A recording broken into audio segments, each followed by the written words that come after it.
What's up guys, Americana back here with another video.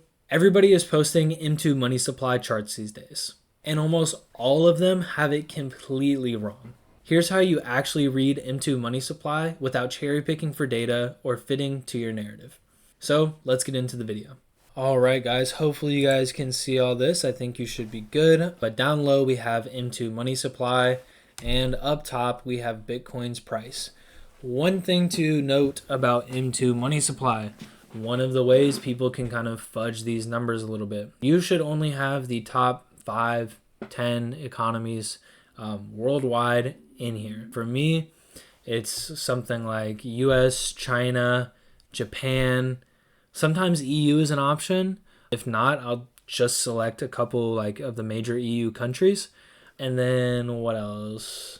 There's one more country. Oh, UK as well. So you want to have those top major countries in there. Some people will leave them out. Some people will add kind of like BS countries that I don't think necessarily apply, or it's almost irrelevant to M2 money supply in general. But the point is, make sure you have those top countries in there. One of the ways people can kind of fudge the numbers a little bit and screw with how it looks. The second thing, and one thing you'll note, is this is not offset. A lot of people love to offset a few candles right or left on M2 money supply, and I get how it's like a forward looking indicator, it's a leading indicator, so I get applying that, but I don't think it's necessarily necessary. And at the same time, I think if you're not somebody who's super disciplined, if you're not somebody who's going to be super honest with themselves when doing research, I think it is a net negative, as you will likely sit there and be like, 70-day offset. Oh wait, that doesn't line up with my bias. Okay, 50-day offset. That doesn't line up. 61-day offset. Oh, perfect. It looks like Bitcoin's going to follow perfectly. And it's super bullish, just like I thought. Okay, that's bias, right? That's not how we do research. Okay, so something a little bit different on how I look at M2. I don't offset. I make sure my big countries are in there.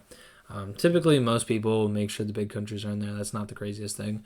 But the big one to focus on is the offset, right? I don't typically acknowledge that, but let me also move that up a little bit too.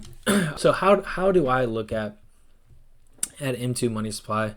What do I care about? There's not really enough data. Obviously, if I want to look at it from like a low perspective, sure, like maybe sweeping that, I could say is like some sort of macro low forming.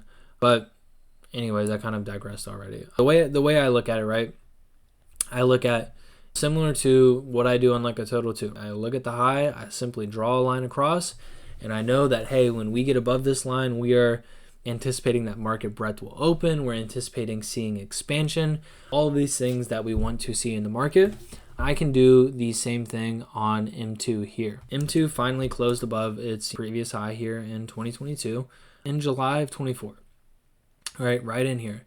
And what did this front run? Obviously, massive move in Bitcoin, as well as M2 getting the expansion that everybody has been talking about. Same thing in here. Where did we get the kind of expansion in M2? Again, another bullish sign that like, hey, good times are on the way. And then again, also as well, M2 continued to expand from there. So that is a little bit of a different way of looking at it. I look at it just like any other indicator.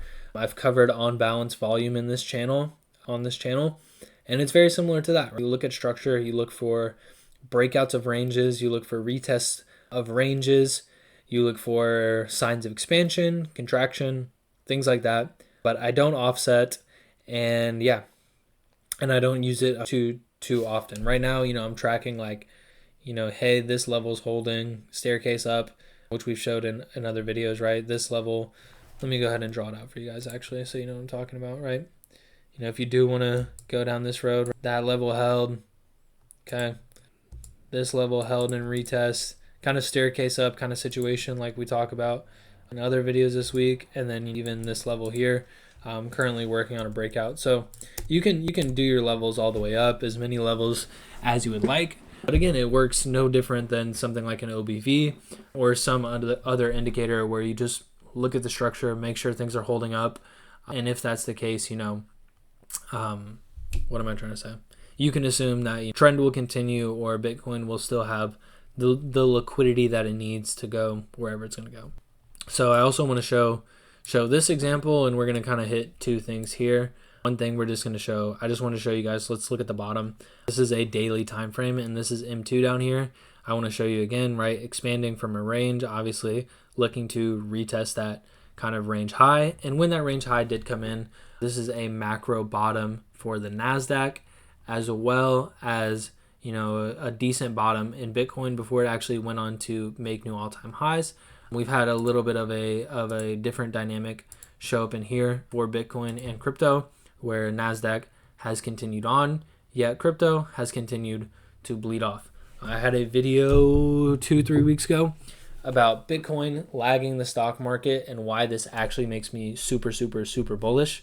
So this kind of ties into that, but I wanted to show that dynamic showing up here as well. And then if these things, Bitcoin didn't lag and had stayed correlated, right, this M2 bottom in here would have been a really good sign that liquidity was here, and that, you know, we could see some sort of move in Bitcoin. We kind of had that decorrelation in here, which is not cool, but it's just something we got to deal with. It only makes me more bullish. If you have questions on that, make sure you check out the other video. Focus of this video is M2, so let's bounce back to that, right? And then what are we seeing more recent price action wise? Again, breakout in M2, looking for some sort of back test, retest. Maybe it already came in here. Maybe we have to go give it a good solid retest in here. I'm not sure what it's going to be, but I just want to show you my process of looking at M2 and then show you that it does work in this manner. You don't have to offset. You can look at it like this. You can look at it like any other indicator. You can look at it like an OBV, looking for structures, looking for like diagonal breaks, looking for channels, areas of support, retest, whatever you want to look at. You can do that to OBV, or sorry, for M2, and you don't have to adjust or offset or do anything crazy to try and fit your narrative. So I think we'll wrap it up here, give you guys a quick visualization of the first chart we looked at, looking for expansion on a macro level, and then even on like a lower daily time frame, applying the same concepts of structure, demand, support, retesting, diagonal breaks, things like that.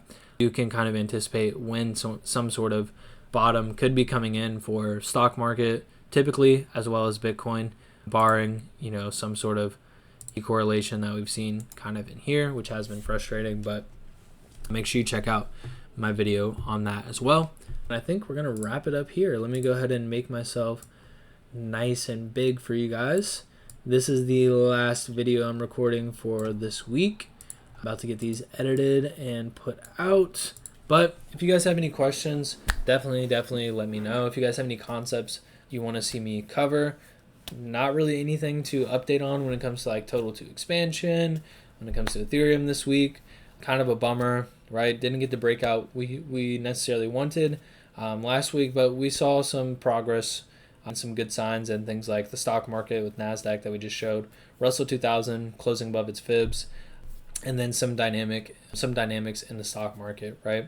Once all of that stuff confirms, you know, we'll get on here, we'll make videos, but I have to pre-record these, and there's not any price action to talk about. So we're going to talk about concepts this week. If you guys have any other things concept-wise, conceptually, that you have questions on, or if you have questions on this, just let me know. Down to cover some videos or concepts that you guys want to see covered, or at least have those in my back pocket that, hey, if there's no price action this week, we can talk about XYZ. Be super helpful to me. But anyways, appreciate y'all's support. Appreciate y'all's comments, likes, subscriptions. Make sure, you know, if you guys keep enjoying the videos, make sure you keep supporting. That's all I ask. But yeah, I have some free materials in my bio. If you want to download those, free Discord in there as well. You can hit me up there. You can hit me up on here. And yeah, I think that's it. Last video of the week. Hopefully you guys have a good weekend. This might not even drop. This might drop first. I don't know. So maybe I'm talking crazy. But we'll wrap it up here. Anyways, see you guys. Peace. Catch you in the next one.